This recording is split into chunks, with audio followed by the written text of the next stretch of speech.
Good morning, beautiful people. Welcome to my channel. Thank you for your likes, shares, and subscribes. I'm going to do a mini series. I'll have to do it in many parts, and this one is about the principle of exaltation and debilitation. You go to these traditional Vedic astrologers, and they'll just mind blow you out with these concepts. I'm trying to demystify it a little bit, simplify it a little bit, probably. And my hope is towards the end of these sessions, if you're coming across this video midway, then watch the rest of them also, because we have to cover about 7 planets and all the 12 ascendants. Yeah, so it's going to take a little time, and I'm breaking it up into parts, number of parts, how many parts that takes, so that it's not too exhausting to digest the concepts. And my hope is at the end of this exercise we will have a better idea, all these parts combined, about what is defined as a functional benefic and a functional malefic as defined by the Vedic astrology principles, and why it is the importance of ascendant and ascendant sign, zodiac sign, is so crucial to understand. Because each one of us has a limited perspective depending on what ascendant we are, and we tend to look at the world and everything around us that way. So I had a download which I am translating into all these slides, which is very interesting, because I'll try to personify the planet as if the planet walks into a room or walks into a bar. Sun walks into a bar and sees what around, like a public place, like a bar or a restaurant or a party. So I'm trying to personify the planets for ease of understanding. Okay, how the perception varies, and therefore what it translates to each and every one of the 12 ascendants. This is just so that you get a good understanding and a grasp of what is the limited perception of every ascendant and how it plays out from houses 1 to 12 in each of the ascendant chart, and why it is so. And it's not necessarily all the time bad and good. That's a very limited way of perceiving the world, as you know. So let's get right into it, and I'll stick the same video in every one of them so that whichever one you come across, see the rest of them. Okay, take care, be safe. Let's talk about Mars in this one. Yeah, so what does Mars look at? As friend, as enemy, and as neutral. Okay, so Mars, you got to understand first, Mars is an action-oriented guy. He is the soldier. He wants to get things done. He wants to move and get things done. Very action-oriented, yes? So Mars looks at Sun, Moon, and Jupiter as friends. Mars looks at Mercury as enemy. Mars looks at Venus and Saturn in a neutral kind of way, like I really don't care kind of. So if Mars were to walk in the room, what does Mars say? I like that woman who's confident and leader, like the sun. Okay, leader who is the sun. Mars also says, I like that guy who seems wise and learned, like Jupiter, and says, I also like that lady who is emotional and sensitive. So you can see the Mars here, right? This will be typically Aries Ascendant and Scorpio. This, whatever I'm saying, will be strongly applicable for Aries and Scorpio because they both are ruled by Mars in the Ascendant. So Mars has this kind of a tendency. Why does Mars not like Mercury? It does not like intellectual stuff. So if you find people in your friend circle, in your group, in your relationships, or in your workplace, people who say, I don't like this guy, he's too intellectual. I don't like this woman, she talks too much from the brain, more intellectual analysis, logic, etc. Mars does not typically like that. Why? Well, you might analyze it psychologically, saying Mars only wants action. The guy who wants action, the woman who wants action, is not very turned on by sitting around and thinking about things. They want just to go and get things done. So this should give you a psychological analysis of Mars, saying action and intellectual analysis are not really in congruence there, so to speak, right?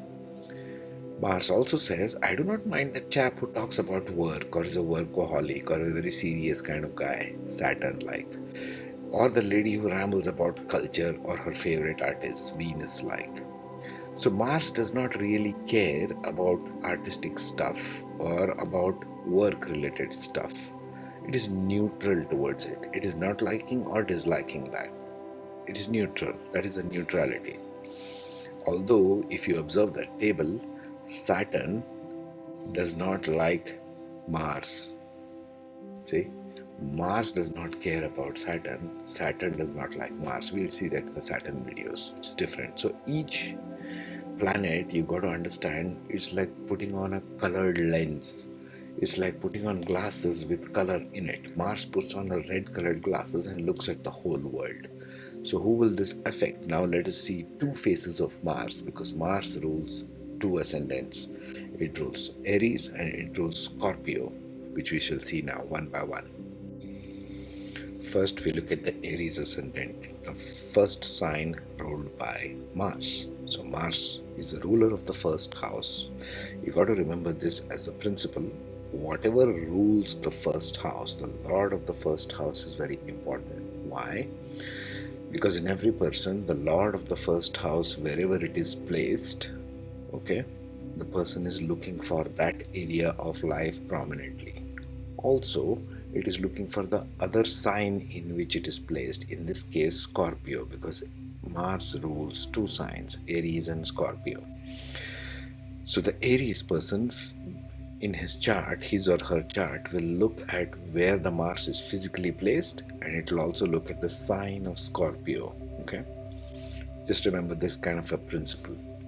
Now, in the Aries chart, if we see, Mars is friends with whom? Sun, Moon, and Jupiter. Which are the houses in an Aries ascendant ruled by Sun, Moon, and Jupiter? As marked, it is the fourth house, which is ruled by Cancer, fifth house, which is ruled by Leo, ninth house, which is ruled by Pisces, which is Jupiter, okay, and the 12th house, again Pisces, which is ruled by Jupiter. So wherever Sun, Moon, Leo, Cancer, and Sagittarius are falling, it will be friendly to those houses. You got to remember in terms of houses. So we are talking about houses here. So whatever planets fall in these houses, the Aries ascendant will look at them as friendly. Okay. Now there is another combination here. What about planets which are exalted or debilitated in those houses? Okay. For example, let us say fourth house. Jupiter is exalted, Mars is debilitated, right? In the water sign, which is marked over there. But it's a friendly house. So if I stick in Mars there, if somebody is born with as Aries ascendant and Mars in fourth house, is it good or bad? That becomes the question. Well, it is good in a good way, but Mars does not have the strength in a water sign of Cancer or in Pisces for that matter. It is only having a value, or it holds more strength in Scorpio because it is ruled by Mars again. That's what it means. That's the interpretation you got to use. Now let's see the neutral ones. Mars is neutral towards Venus and Saturn. Okay, which are the Venus and the Saturn houses? In the case of Aries ascendant, it's the second house, which is Taurus.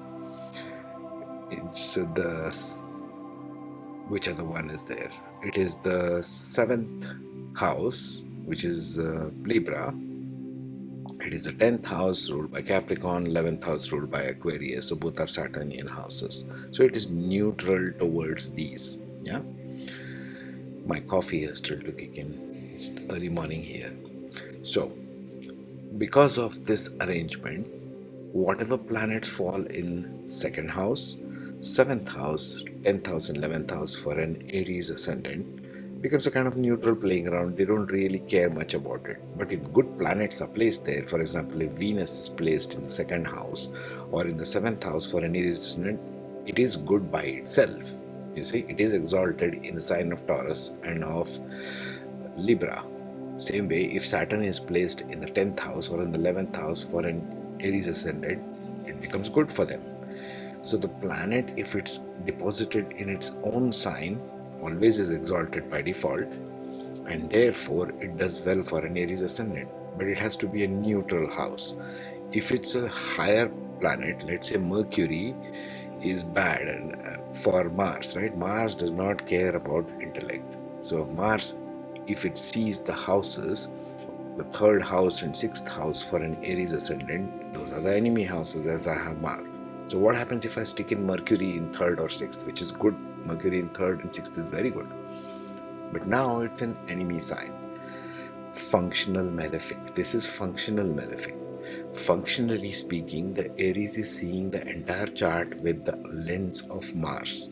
Therefore, whatever you place in Gemini or in Virgo, both of which are ruled by Mercury, in this case for an Aries ascendant, it becomes the third house and the sixth house. Even if you place Mercury there, Mercury does well by itself because it's in its own sign, yet it becomes an enemy for the Aries ascendant. They will. What do they mean by enemy? Okay, it becomes issues. They have issues and challenges with respect to those areas of life, the Aries ascendant. The third house in this case being everything for younger siblings, competition, skills, developing communication skills, developing hand skills. Third house stands for hands. Third house also stands for younger siblings, a sense of competition, early education in life. All these are aspects of the third house. Sixth house is for work, your daily routines. It constitutes health issues because it relates to the intestines. Sixth house is also for debts, for loans, for enemies, whatever you face. So Mars typically does well there. If I stick Mars as a planet in the sixth house for an Aries ascendant, it is good, but it is still in an enemy house, right? So this is the way you got to see functional, benefic and malefic. Now let's see Scorpio, what it does.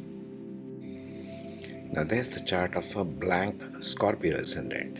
As you can see, Mars is ruling again the first house, but the placements of houses and friends and enemies and neutral have changed. Why? Because we have put 8 in the first house. In Aries, it was number 1 in the first house. So number 1 has gone to the 6th house now. As you can see marked there, Aries has gone to the 6th house. Okay. So in this case, the friends and enemies and neutralities change for the Scorpio. Now Scorpio ascendant is ruled by Mars, which is a fiery planet, although it is in a water sign. Scorpio is a fixed water sign. This means Mars here wants to go internally, take the drive and the aggression internally and process it through the water body, through the emotion. Internal emotional evaluation. Very deep internal emotional evaluation. That's what Scorpio is in a sense. Okay. So let me turn the little lamp. There's no, yeah, now you can see my face. Okay, so for a Scorpio ascendant, remember the friends, Sun, Moon, Jupiter. So the Jupiter falls in the second house because Pisces rules the second house. Jupiter also rules the 5th house, which means Jupiter ruling the Pisces there, so it's friends with the 5th house. Scorpio ascendant is also friends with the 9th house because it is ruled by Moon.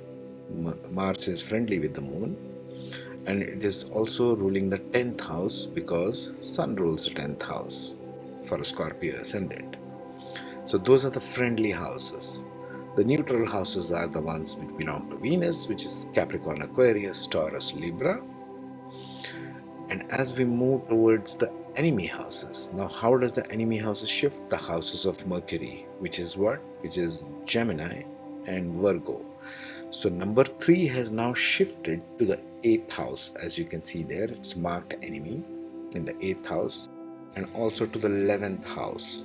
That's also inimical to the Scorpio ascendant. This is not one size fits all, folks. It is not same for every ascendant. It changes. We shall see this one by one.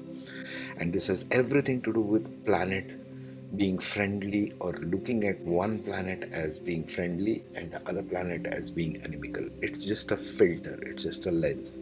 Once you know this in your chart, you can consciously begin to change. Okay, this is why I have challenges in this areas of my life. Scorpio, for example, has issues, although they are about change and transformation. Scorpio is the 8th sign, so it is about change and transformation through life. They have issues with the area of change and transformation. Why? Because they don't want change and transformation in their life. They hate change and transformation. All the Scorpio is supposed to be about that, because functionally the eighth house is inimical to them. Even though I stick in Mercury there in the eighth house, which is good because it's in its own sign of Gemini, it will still do not so well because it's an enemy sign. Same way they have issues with 11th house, everything to do with elder siblings, everything to do with gains from the external world, everything to do with social media platforms like YouTube. So they have issues with the 11th house, gains, getting money from the external world. What enemy typically means is only that you have challenges through life in these particular areas. So we all have challenges in one area of life or another. It just changes with the ascendant. It changes with who the ruler of the first house is. In this case, Mars. That's why Mars looks at the houses of Mercury, which is number 3 in Gemini, number 6 Virgo, where it's most exalted. So even if I put Mercury in the 11th house, this Scorpio ascendant will do good there because they're using the communication skills properly. Yet they will have challenges through that area of life because that area of life is ruled by Mercury. This is the way you got to interpret exaltation and debilitation in any chart. Okay. Next, we shall talk about Venus and the two faces of Venus. These are the two faces of Mars we have spoken of. So when you think of this video, think in terms of, I am seeing the two faces of Mars. One which wants to go externally as an Aries, as an initiator and gets things done. One which wants to go internally and process in emotional content. These are the two faces of Mars we work with in Aries and in Scorpio. And exaltation and debilitation of planets, even though they might be in their own houses, it all depends upon how it is friendly looking from the ascendant perspective. The ascendant, or the glasses that you wear, colors your entire perspective on who is like what. So essentially there is no good or bad or right or wrong. It's just what lens we are looking from as ascendant. Okay. Next we'll look at Venus. Meanwhile, take care, be safe.